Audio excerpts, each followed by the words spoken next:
Shalom Bapak Ibu yang dikasihi Tuhan, selamat sore, selamat beribadah di dalam nama Tuhan Yesus Kristus. Mari siapkan hati kita sore hari ini untuk memuji memuliakan nama Tuhan. Hanya karena Tuhan yang layak kita puji, kita sembah. Haleluya. Bapa di surga, Bapa di dalam nama Tuhan Yesus Kristus, kami penuh ucapan syukur terima kasih oleh kasih dan anugerah yang Tuhan berikan pada sore hari ini. Kami bersyukur Tuhan, pimpinlah ibadah sore hari ini dari awal pertengahan hingga akhirnya. Kami yang terlibat semuanya Tuhan urapi dengan kuat kuasa Roh Kudus-Mu.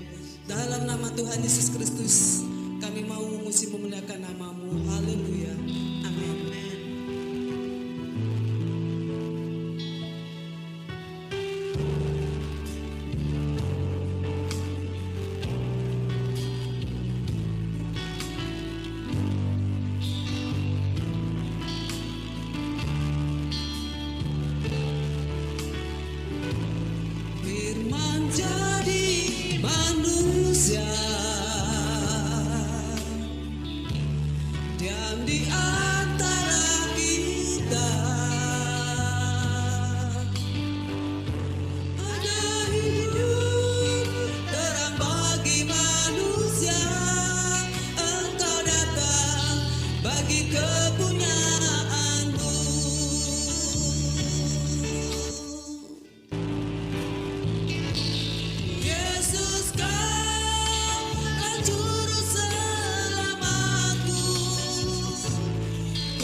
Shalom.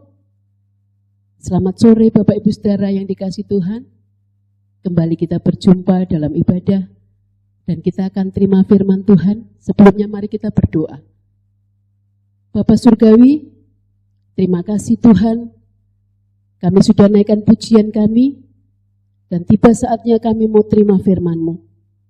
Urapi hamba-Mu yang terbatas ini, biar firman-Mu boleh diterima dengan baik dan memberkati setiap kami.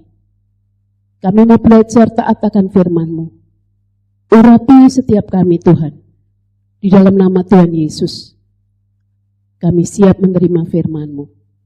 Amin. Bapak Ibu Saudara yang dikasihi Tuhan, tema firman Tuhan sepanjang bulan Maret ini adalah Grace upon Grace. Kasih karunia demi kasih karunia. Terambil dalam Injil Yohanes pasal 1 ayat yang ke-16. Injil Yohanes pasal 1 ayat yang ke-16. Karena dari kepenuhannya kita semua telah menerima kasih karunia demi kasih karunia. Bapak, Ibu, dan Saudara sekalian, secara umum kata anugerah ini menurut Kamus Besar Bahasa Indonesia berarti pemberian atau ganjaran dari pihak atas, maksudnya orang besar dan sebagainya, kepada pihak yang di bawah, kepada pihak bawahan gitu ya, atau orang rendahan dan sebagainya. Kalau kita meneliti dari pengertian di atas, berarti pemberian anugerah ini diperhitungkan sebagai upah atau penghargaan atas hasil kerja yang memuaskan dari seorang bawahan.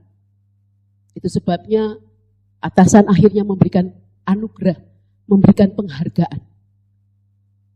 Hal ini sangat berbeda dengan pengertian kasih karunia yang menurut Alkitab. Karena pengertian kasih karunia atau anugerah menurut Alkitab lebih tinggi nilainya daripada sekedar pengertian yang di atas tadi. Kasih karunia dalam pengertian Alkitab jauh lebih tinggi nilainya dan bukan karena campur tangan manusia. Tidak ada sedikit pun andil dari manusia sehingga diberikan kasih karunia. Bahkan sebenarnya manusia sama sekali tidak layak untuk menerima pemberian ini. Itu sebabnya pengertian kasih karunia atau anugerah atau grace adalah pemberian Allah yang sebenarnya sangat agung, tetapi tidak layak diberikan kepada kita manusia. Karena memang kita pada dasarnya tidak layak menerima pemberian tersebut. Kasih karunia keselamatan yang sudah dikerjakan oleh Yesus Kristus justru sudah dikerjakan dan sudah kita terima ketika Tuhan Yesus, ketika kita masih berdosa. Hutang dosa sudah lunas dibayar di atas kayu salib. Tidak ada andil sedikit pun dari manusia sehingga dia layak menerima kasih karunia dari Allah. Semuanya murni karena kehendak otoritas Allah sendiri. Hutang dosa sudah lunas dibayar di atas kayu salib. Dan firman Tuhan jelas mengatakan di dalam Roma pasal 5 ayat yang ke-8.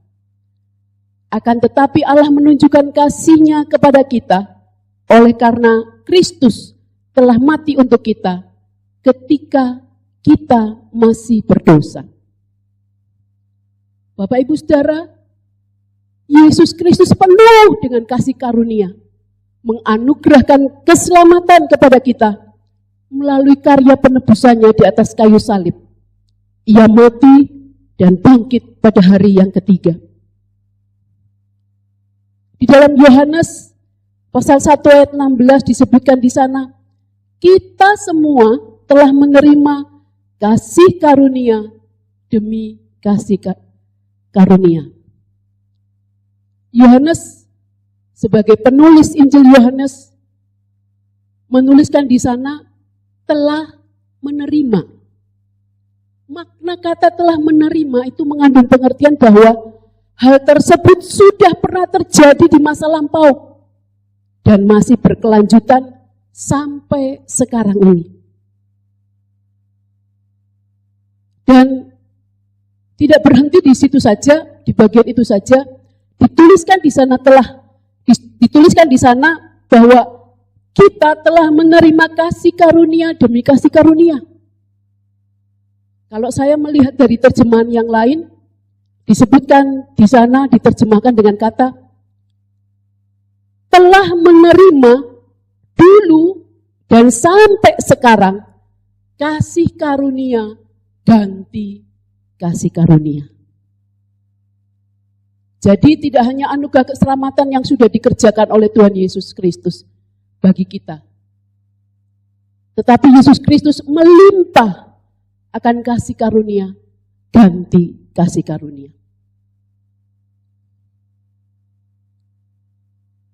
Kasih karunia akan kita terima, kita alami terus menerus sepanjang kita menikmati dan mengalami kasih Allah.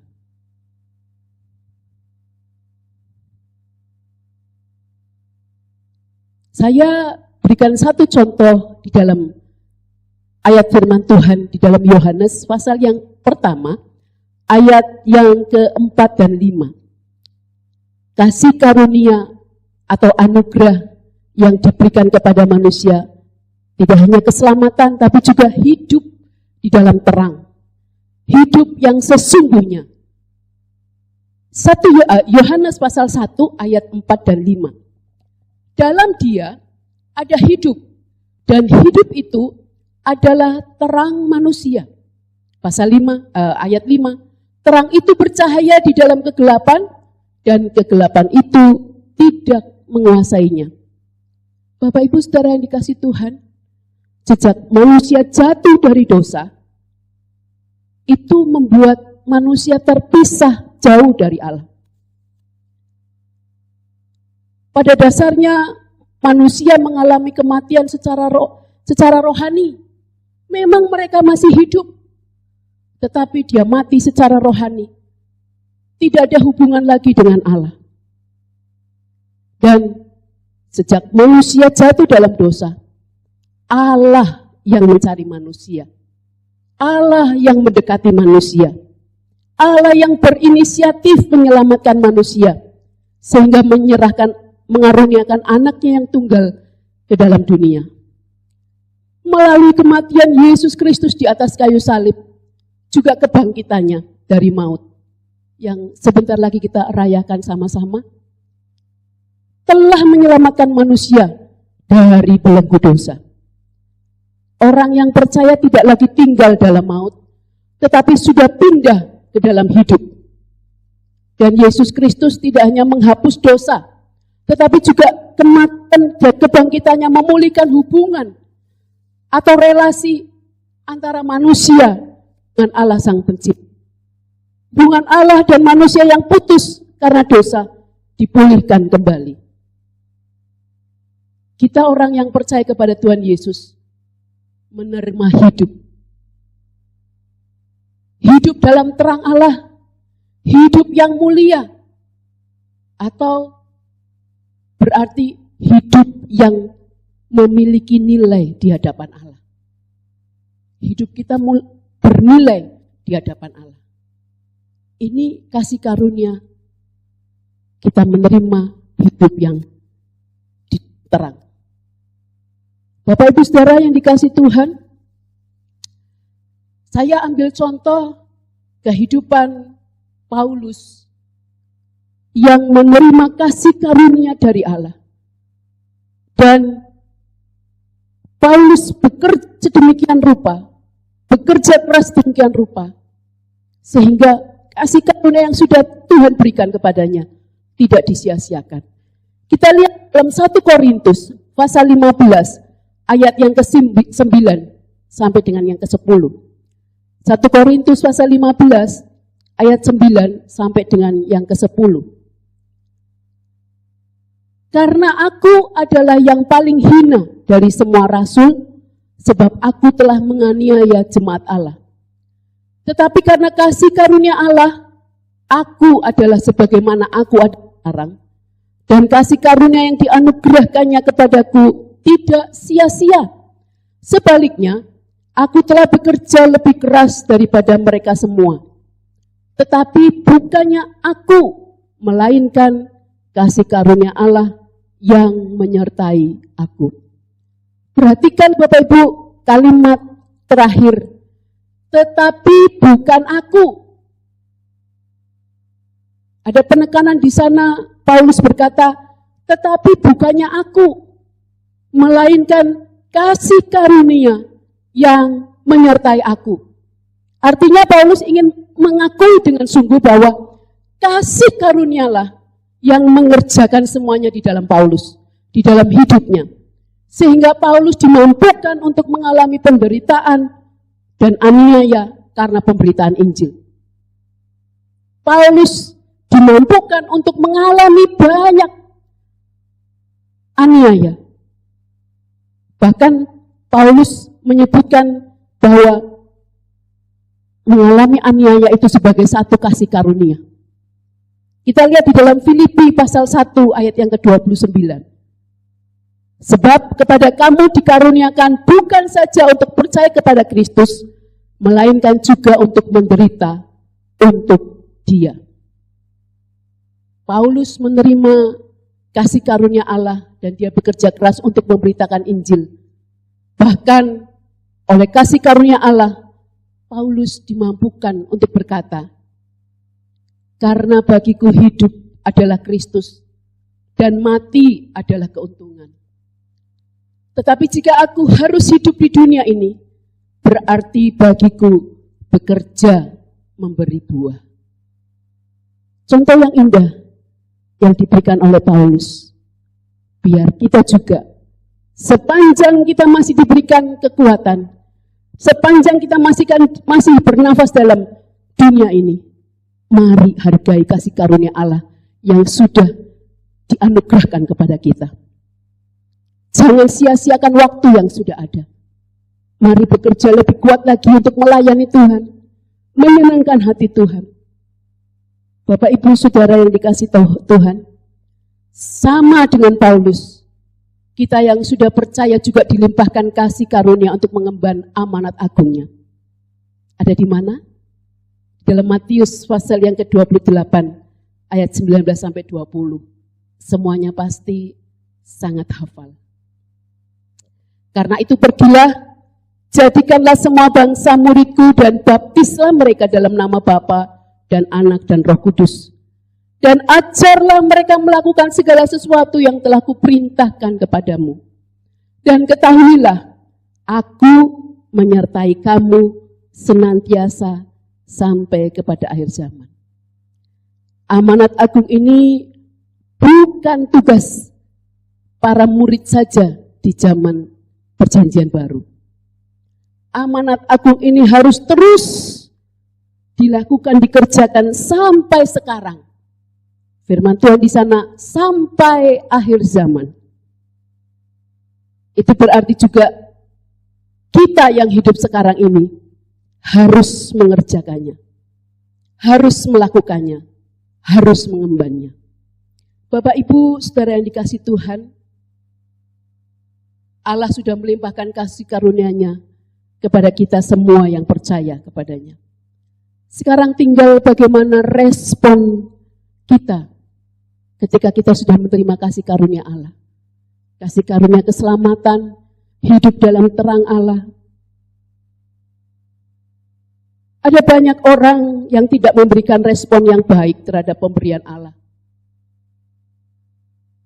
Ada yang menganggapnya remeh, sehingga lebih memilih meninggalkan kepercayaannya agar diterima oleh dunia. Meninggalkan Tuhan Yesus karena kedudukan, karena kejabatan, meninggalkan Tuhan Yesus karena sebuah pernikahan, karena hal yang banyak hal, meninggalkan kepercayaan, sama saja dengan membuang kasih karunia. Meninggalkan keselamatan yang sudah diterima, sama saja kita menyia-nyiakan kasih karunia. Ibrani pasal 12 ayat yang ke-15 menyebutkan, Ibrani 12 ayat ke-15 menyebutkan, jagalah supaya jangan ada seorang pun menjauhkan diri dari kasih karunia Allah, agar jangan tumbuh akar yang pahit, yang menimbulkan kerusuhan dan mencemarkan banyak orang. Firman Tuhan disebutkan di sana, jagalah jangan sampai ada seorang pun yang menjauhkan diri dari kasih karunia, agar jangan tumbuh akar yang pahit. Kalau akar sebuah pohon sudah pahit, tidak akan mungkin yang dihasilkan adalah sesuatu yang manis.